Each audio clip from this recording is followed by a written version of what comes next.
When you're working with a seller, I always tell people, think of it the first time you went on that date with your significant other. Okay. The reason why most of these sellers are going to do business is because they like you, they trust you, and you're going to do what you're saying. So I always go into it.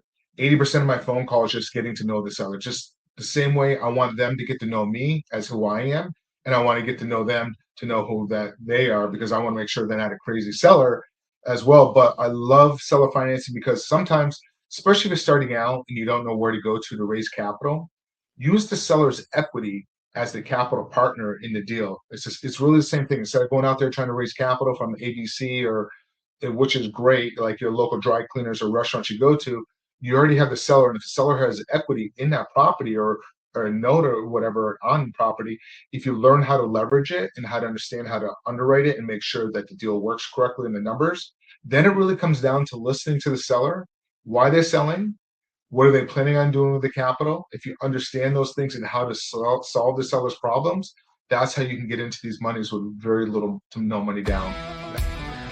If you're a real estate investor and are wondering how to raise and leverage private money to make more profit on every deal, then you're in the right place.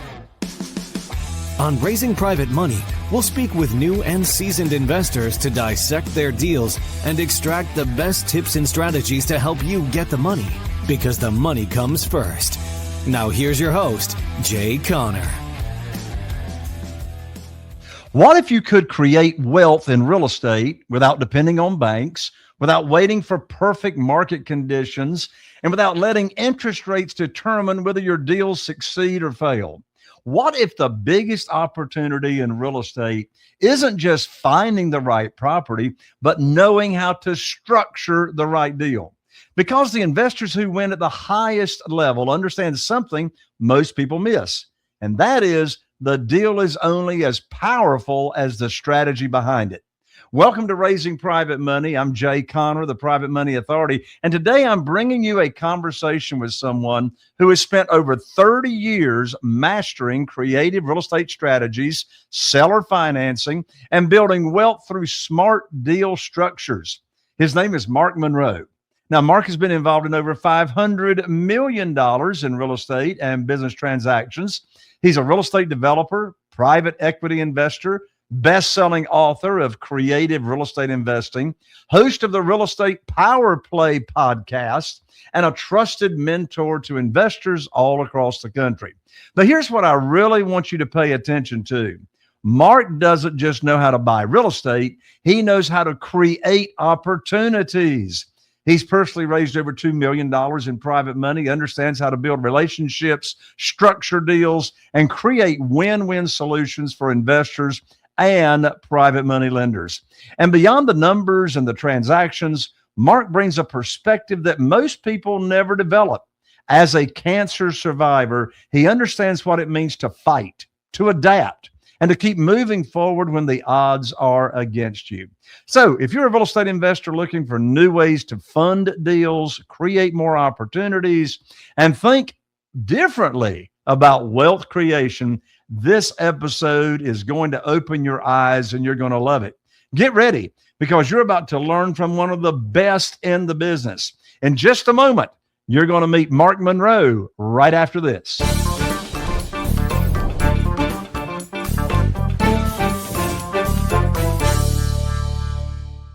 Welcome to the show, Mark. Glad to have you on. Sure, I'm excited. Looking forward to it.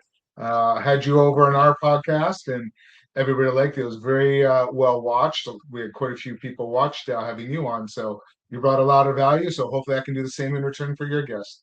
Oh, there's no doubt about it. Well, Mark, you've been involved in millions, over $500 million in real estate and business transactions over the last 30 years.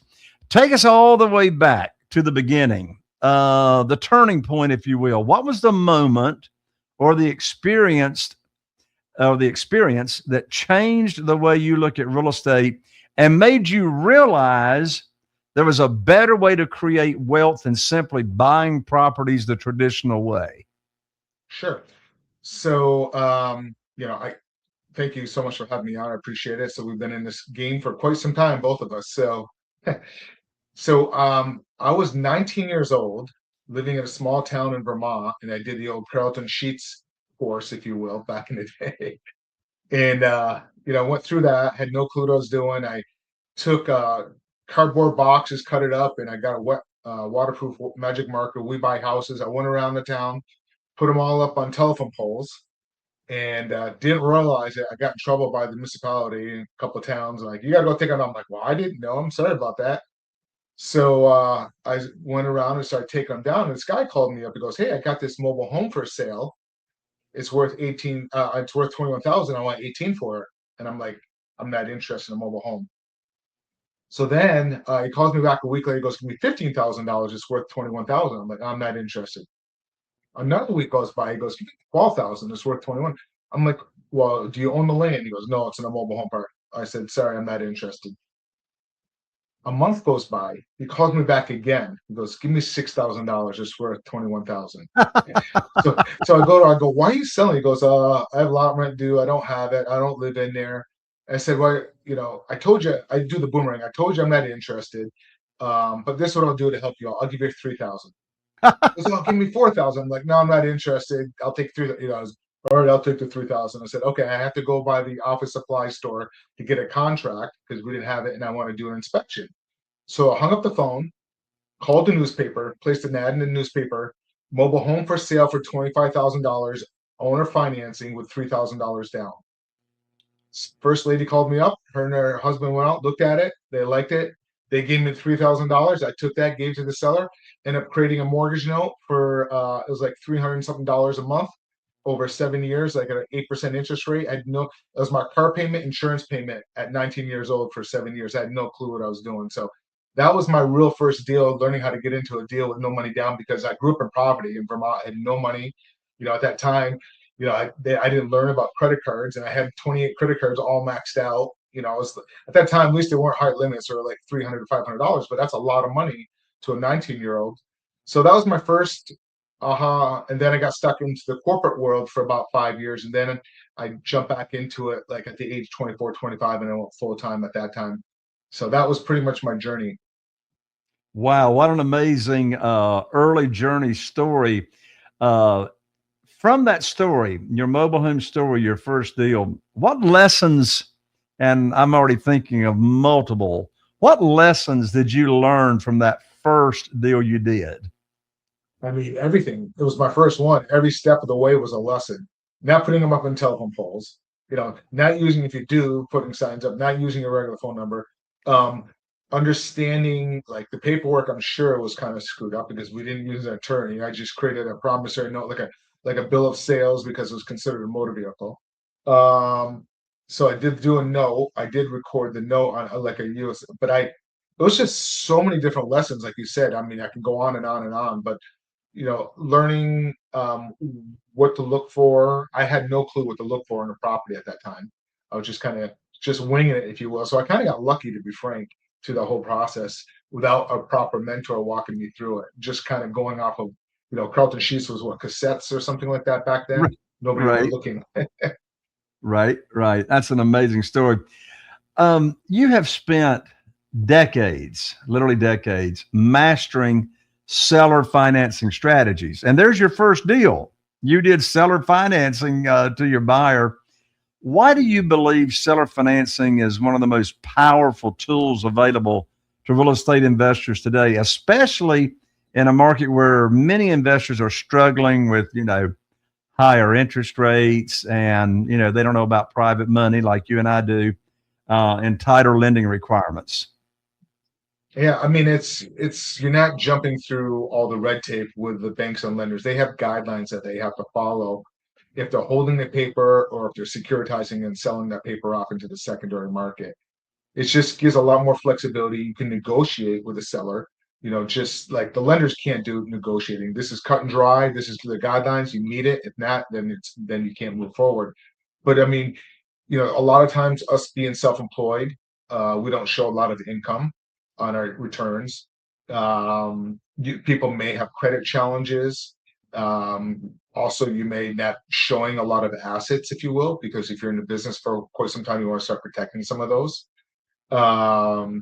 It's just so many, and then you can get into properties with no money down if you know how to understand the seller and how to motivate, and then also sell it. Like us as an investor, we sell those, and a lot of times we like to sell those off into the secondary market because we're getting that private money buying our mortgage notes. Because there's another whole, we're talking at the front end of originating notes, but there's another whole animal on the back end in the seller financing, buying and selling notes and working with private investors. So you can work with private investors on the front end, using their capital as a partner of buying it, or you create the note, and then knowing you're selling the note off to a private investor, like physicians and doctors. There's so much capital out there that people have in a retirement fund that you can learn. If you learn how to do all that, you can do on the front end, the back end. And as you know, there's so many different ways, and you're the master at it. We all are wanting to raise private capital. So you always want to look for, as you're originating deals and trying to find deals, you're always wanting a good CRM for your sellers. And then you also want another tag, if you will, in your CRM for your passive investors that you work with to help you out. Mark, you've talked with many, many, many real estate investors over the years. Given those conversations and your observations of other real estate investors, what do you think is their biggest misconception or misconceptions that investors have about getting or convincing or having sellers of properties to finance the properties for the real estate investor? What's their holdup? Really what it comes down to is when you're working with a seller, I always tell people, think of it the first time you went on that date with your significant other. Okay. The reason why most of these sellers are going to do business is because they like you, they trust you, and you're going to do what you're saying. So I always go into it. 80% of my phone calls just getting to know the seller. Just the same way I want them to get to know me as who I am, and I want to get to know them to know who that they are, because I want to make sure they're not a crazy seller as well. But I love seller financing because sometimes, especially if you're starting out and you don't know where to go to raise capital, use the seller's equity as the capital partner in the deal. It's really the same thing. Instead of going out there trying to raise capital from ABC, or which is great, like your local dry cleaners or restaurants you go to, you already have the seller, and if the seller has equity in that property or a note or whatever on property, if you learn how to leverage it and how to understand how to underwrite it and make sure that the deal works correctly in the numbers, then it really comes down to listening to the seller, why they're selling, what are they planning on doing with the capital. If you understand those things and how to solve the seller's problems, that's how you can get into these monies with very little to no money down. I can go on in different stories on and on, where I had one seller in the Georgia area that wanted $30,000 to put down. He wanted us to put $30,000 down. I found out that he needed $25,000 to buy a camper. He was going to go camping, and then he wanted some spending money. Listening to him, built a rapport. Like I always tell people, think about the last time you went camping. Where did you go? Waking up in the morning with that sunrise coming up, like cool, having coffee or tea or whatever, with that sunrise coming up, and doing your hiking or biking or kayaking, whatever it is. You create that visual of them, what the life is like. So once that property is gone, so they want to do that. And then I came back to him and I found out really what he needed. He needed $25,000 for a camper, and everybody else was offering him low down payments. And he had over 12 to 15 offers. And then he had good credit. He banked with the credit union. I said, hey, go ahead and take a loan out the credit union, buy your camper. And what I'll do is on the 20th of every month, we'll automatically make the payments on your behalf of the camper. So we're cash flowing $475 a month on top of making this seller's camper's payment monthly. We solved this problem, and then we put $3,500 down in that deal. So that's just one example of many. Now that is creative.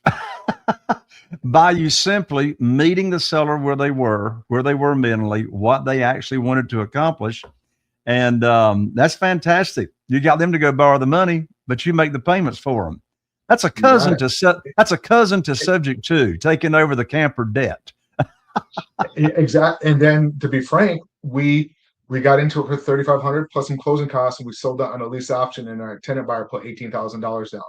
So we put money in a pocket up front, cash flow $475. Now I do recommend, don't spend that money. You want to hold that money in reserves, because if that tenant stops paying, you want to have some capital to make sure that you step up and make, because you promise that you're going to make that payment for that camper to that seller. So you need to make sure that you follow through. So I always make sure you hold some money in reserves.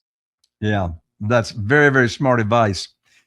A lot of real estate investors, they think the only way to buy real estate is to bring all the cash or to get a traditional loan. They're not familiar with these creative strategies. So now we've got the high value teaching moment that you can share, Mark, and that is, how do you train real estate investors to look at a property differently and create, as you just shared, these win-win structures that allows deals to happen when other real estate investors walk away? It's listening. The bottom line is listening and finding out their motivation, why they're selling. Because within seller financing, there's a lot of different creative seller financing strategies. You have what's called the subject to, keep an existing mortgage in place. You have what's called a lease option, where you can do a lease agreement and sublet it to the tenant buyer. You can do an agreement for deed, a land contract. So it really comes down to listening to the seller. And the way I look at it is each strategy, and you have to master each strategy and understand it. But once you've gone through it, a few of them, it's pretty simple. But you want to listen to the seller. For example, if I'm talking to a realtor and the seller's not financial distress, there's no way I'm going to pitch a subject to. Okay, subject to, just so you guys are aware, is like if you have a mortgage on a property and you can't sell your home, you're transferring the deed to me and I'm making the payments, just like I was doing on that camper. But if you understand what they're trying to do and they're financially distressed and they trust you, then I'll go ahead and pitch. I'll pitch like an agreement for deed or land contract. That's kind of what I did with that camper situation, or just lease option. It really comes down to why they're selling and listening to them and how to solve the problem. I keep repeating that over, but that's really where it comes down to. It's all about relationship and just doing what you're saying, what you're going to do, and make sure that you're yourself and treat the sellers like, and don't think of it's a game and you want to make it a win for everybody. It's got to be a win for the seller. It's got to be a win for the buyer. It's got to be a win for you. So when you talk to people and you're going down that path, treat it as how would you want somebody treating your mother? Would you want them to do the right thing by half your mother? So just treat the sellers that way when you're going through the process, and you shouldn't have any problems. That reminds me of what my dad used to say a lot of. My dad would say, speaking of the mobile home story, my dad at one time, his company was the largest retailer of mobile homes in the nation. Can you Wow. believe? Wallace Connery. That's awesome. He just passed away a couple of months ago, Yes, 92 and a half years old. But he used to say a lot of things that were very, very wise. But he'd say, when you're in a negotiation, you got to leave a little meat on the bone for everybody. And about 10 years ago, he gave me a 14 karat gold doggy bone that's on my keychain to remind me to leave a little bit of meat on the bone for everybody. Private money, Mark, you, like myself, you've raised millions of dollars in private money to supplement funding your deals. What did you learn about attracting private money? And there's more than one lesson that most real estate investors completely misunderstand when it comes to raising private money. I would say that a lot of people go into it thinking like, they're like, oh, you're going to your parent your first time and, you turn 16, Dad, can I take the car for a ride? They're kind of going down that path, and your dad's like, the thing about it is when you're raising private money, you're making a win for the investor. So you're giving them opportunity to make money alternatively through different avenues. And that's probably the biggest thing that a lot of investors think like, oh, I need money for my deal and I got to go out there. Don't think of it like that. You're creating an opportunity because you want them. Once you're doing well in your deal, they're making money, and then people come to you and like, oh yeah, if you have any more deals, let me know because I want to be a part of that opportunity. So think of it that way. You're creating wealth for your private capital investors on that side of it. And a lot of times people don't think of it that way. And that's probably the mindset. You need to change that mindset, because I was like that in the beginning. That's why I learned how to do seller financing, because I was afraid I didn't have the contacts of going out there in my 20s and didn't have that track record to be able to show like people felt comfortable. You had to go to your local friends and your family, and it's a weird situation in the beginning. You're still learning. So think of it, you're creating opportunity. There's so many places to raise private capital. I mean, I could tell you one of my goals where I love going to raise capital, but there's so many different ways of doing that. Sure. Well, one of the biggest, most common mistakes I see real estate investors make is they have taken really, really bad advice and tried to raise money. And the bad advice they've taken is they heard the guru stand up on stage and say, oh, just get the deal under contract. The money will show up. That's the most stupid thing I ever heard in my life. I mean, you get a deal under contract. Is a drone going to, fly over your front porch and drop you a bag of money? Or they'll say money finds good deals. They'll say that. Well, has money got legs? Is it running around? No. It makes so much more sense to me. And I love how you said it. You're presenting an opportunity. So I have an opportunity with my private lending program. The deal doesn't matter what the opportunity is. I'm paying the same interest rate, which, by the way, is 8%, no points, ever since February of 2009. My private lenders love it. And so we separate initial conversations of the opportunity and how it works, and then having a deal for them to fund. I never talk about a deal. I never pitch a deal. We talk about the opportunity. They love it. They, let us know how much money they got to invest and want to start with, or they've got retirement funds. We'll introduce them to the self-directed IRA company they can move their money over to. And then I'll call them back up in 2 or 3 weeks with what I call the good news phone call, and give them the good news that I can now put their money to work and tell them the after repaired value of the property and the funding required that matches up to what they got and when closing is. And I'm going to have the real estate attorney email them the wiring instructions, and boom, that's it. I never ask if they want to fund the deal. Of course they want to fund the deal. They've been waiting for the good news phone call, right? Exactly. No, you hit the nail on the head. It's just about, they want that opportunity, especially if you start having them follow you and they see you doing deals. I mean, people are getting in line. And like, I don't have enough deals for the capital people that are behind me at the moment right now. And it will happen. They start seeing more and more. And once you get it going and people see it, it's just, but you want to, I'd recommend definitely jumping into Jade, because you do need some guidance on how to follow the steps and how to have those conversations like you. Like, I never pitch a deal up front. I build relationships, just like I mentioned before with the seller. Just get to know each other, and it's all about relationships. Because you also, with us, you don't want to take capital from somebody that's going to be a pain in the ass. Where's going on with my deal? What's all this? And where's that? How's my capital doing? Then they start thinking it's their deal and it's not. So you interview them at the same time they're interviewing you. So keep that in mind. And a lot of times people may jump and grab money at a deal that could be more of a headache than it's worth in the long run. For sure. When an individual, and just to make sure everybody knows it's listening to this episode, when we're talking private money, we're not talking hard money. We're not talking institutional money. We're talking about borrowing money, doing business with another human being with no middle person involved.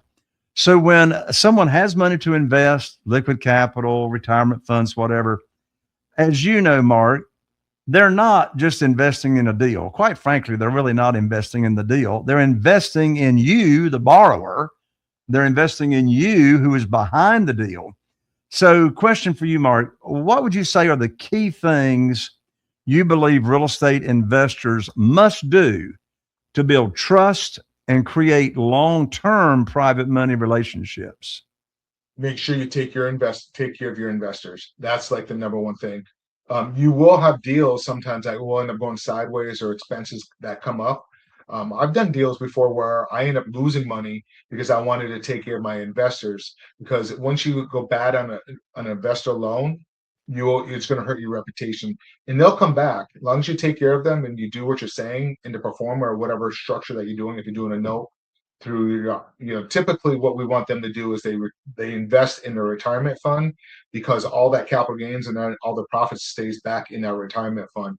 I'm doing some affordability land development projects right now, and every single investor and everything that we're doing in there, even myself, I'm doing it inside my solar 401k. I have my investors loans going through the IRAs, so they're staying inside the retirement fund, so it helps them from the tax benefit, so that we're also not getting hit with the capital gains on asset. But they're typically set up as a lender. And I forgot what we were talking about here. What was your question? Well, what is it that they need to do to build trust and create the long-term private money relationships? And as you said, you take care of your private lenders regardless as to what's happening on your P&L or your balance sheet. 100%. Take care of them. They're the number one. They're the top of the food chain. So you want to make sure that they're fed before you as it goes down through. And if your profits, it goes both ways. You may lose your profits may be tighter, but there are going to be times where your profits are going to be a lot stronger because you end up coming out ahead. So you always want to make sure, just make sure you underwrite your deal and you're always giving yourself some leg room, some breathing room in there in your numbers whenever you're underwriting to make sure. And just always do what you're saying.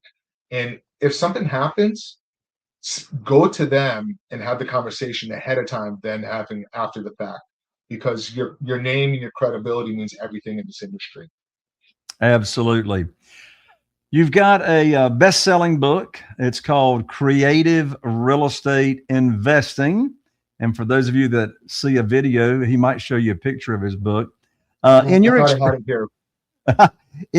experience, and you probably cover this in the book, why do some real estate investors struggle to think creatively when it comes to solving problems, finding deals, creating wealth? That they need capital. That's probably the one big thing, is capital and credit. And you don't need any of that. I mean, there's so many ways of understanding and educating yourself and going out there and getting into real estate, and you don't need capital. Most of us, like, I didn't have capital. I actually, I grew up in poverty in Vermont, as I mentioned. I remember when I was 7 or 8 years old, for breakfast, lunch, and dinner, my dad left. When I was young, all we ate was Kraft and macaroni and cheese out of a box for 3 months straight. And I started working to help put food on the table. And I, learned about credit cards. I'm like, oh, this is cool. And I thought credit cards are great. And I didn't understand finance at this young age. So it took me a little bit. And I had dings in my credit, like at 19, 20 years old. And you don't need capital. You just need knowledge, and surround yourself with like-minded individuals. And the mindset, the key, I can't tell you the mindset, mindset is number one. You have to have the mindset. And if you're around toxic people, cut those toxic people out of your life and start surrounding yourself with people that are going to rise you. Nowadays, I like going into the room where I'm the dumbest person in the room, because I want to learn from them. And that's the number one thing. If you're around people that are toxic, you're never going to grow. You have to get away from those people. And then the other thing, if you're not failing, you're not learning. Everybody will fail. Don't quit. That's a learning experience. Look at Elon Musk, how many times he failed with SpaceX. I can't tell you how many times I see people come in, they fail once and they're done. Fail is, you're going to learn from it. So just remember that you will fail. Just treat it as a learning experience and move on. My wife, Carol Joy, and I, we were so blessed to meet, have a conversation with, and hear him speak, John Maxwell, last year. I think he's written, I don't know, 70 or 80 books. But one of my favorite books that he has written is called Failing Forward. And it's a great book. And during the Q&A session, a member in the audience, after John Maxwell's presentation, or after his talk, he opened it up for Q&A, and a lady asked the question. She says, Mr. Maxwell, what would you say, what is one attribute that you've got that puts you ahead of the crowd as to why you've been so successful? He says, well, it's real simple. He says, I just fail more than anybody else does. Well, she didn't understand the question. He says, one person might try 10 things and fail 7 times and have a success with 3. He says, well, I'm not going to try 10 things. He says, I'm going to try 100 things. If I've got the same percentage, I still have got 30 wins out of 100 tries. And of course, I'm sure you've heard the statistics on, the professional athletes and how many times they miss shots and all that kind of stuff. It's the same thing. Speaking of mindset, you've built businesses, you've completed hundreds of millions of dollars in transactions. You're a cancer survivor. Looking back, what has resilience taught you about success, both in business and life? Life is short. You got to enjoy it and just be around positive people. I mean, and just, again, it goes back, being positive. Like, that was one of the big things where I recovered from cancer pretty quickly, because I kept my mindset. I knew, manifest it. So you always want to manifest and always move forward. And it's the mind. The mind is going to really get you where you want to achieve. I mean, think about it. That's something that we all have. We all have a mind. And how many times have anybody here worked for a company and you're working and you have that one toxic employee that complains and it starts spreading around the company? But when a company is doing really good, or a sports team, take like the Cowboys back in the day, or the Yankees, or even New England Patriots, when everybody comes together in a positive and they have a good mindset, that's how everybody flourishes. I'm sure you probably heard of Earl Nightingale, that Oh, he yes. wrote the book, and he talked about a couple things in his book. And it's a great book. This guy goes back, I think, in the 50s. I think it was, when you listen to it, it was on a record player, you know. And he said something.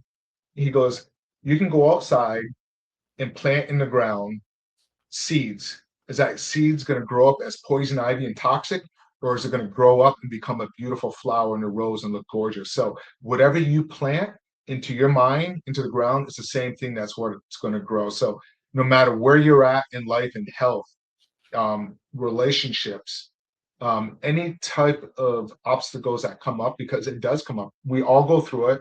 We all have issues. We all have something that happened dramatically in our lives. It's how you handle it and how you get through it. And it's with your mind. And if you can control your mind and get through it, everything else falls into place. You start surrounding yourself and spending time, getting things done quickly. That's one of the other things. So anyways, this stuff is great. And it's good. If you're listening to this right now, that means you're taking a step in the direction. So now just keep moving forward and keep moving forward, and you'll do really well in the business. Just keep focusing. And if you ever get sidetracked, come back and listen to some type of podcast, video, something that's going to pull you back in and get you motivated. Mark, I know we've got a lot of listeners here to this episode that is wanting to continue the conversation and learn more from you. What's the best way for people to reach out to you and get connected? They can just Google me, Mark Monroe, MarkMonroe. Google Mark Monroe Real Estate. I'll pop up everywhere. But my website is mark-monroe.com. Monroe, MONROE.com, or just Google Mark Monroe Real Estate. That's awesome. Mark, I want to thank you for being on Raising Private Money, for sharing your decades of experience, your wisdom, the strategies that have helped you complete just hundreds of millions of dollars in transaction, raising millions in private money, creating opportunities. Man, you have been so valuable to the listeners. Thank you so much. Jay, thank you so much for having me on. Have a great one, guys. Be well. You got it. And for those of you listening right now, I hope you realize what you just heard. This wasn't just another conversation about real estate.